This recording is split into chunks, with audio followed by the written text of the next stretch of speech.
Hey yo, what's up mga koishi? Yun, balik tayo ulit kung sa worth it pa ba ang pagtatrabaho dito sa Japan or pagpupunta rito sa Japan. Yun nga, free. Yan. So, kaya ako nasabing worth it pa.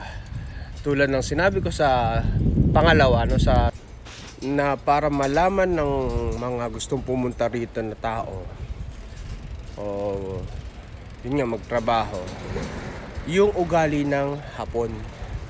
Example na lang natin. Kunwari, pag nadapa ka, natalisod ka, sa hindi mo inaakala na paglalakad mo meron ka palang na tapakan, natisod ka, no? Yun, isang example yan ha. Yung dito, sasabihin pa sa'yo ng tao, ng Hapon, o yun nga, yung mga matatagal na Pilipino dito, sasabihin, ayos ka lang, hindi ka ba na paano, yung mga ganun.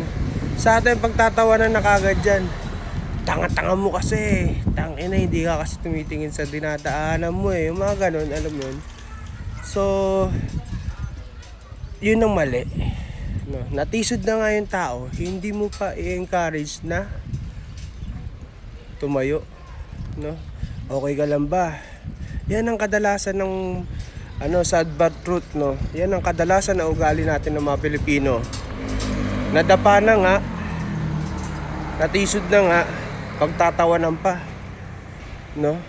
At hindi lang yan, pagtatawanan, sasabihan pa ng masakit.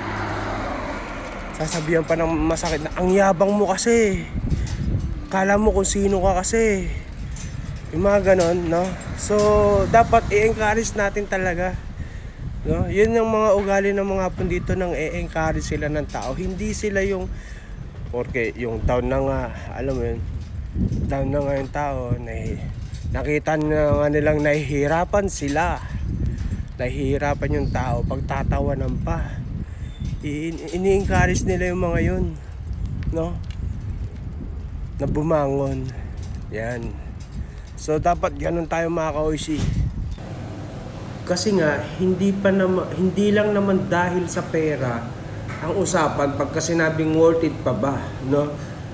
Huwag kang po-focus sa isang sa pera lang, kasi isipin mo, ang pera, bago mo makuha yan, pag-aralan mo muna, no?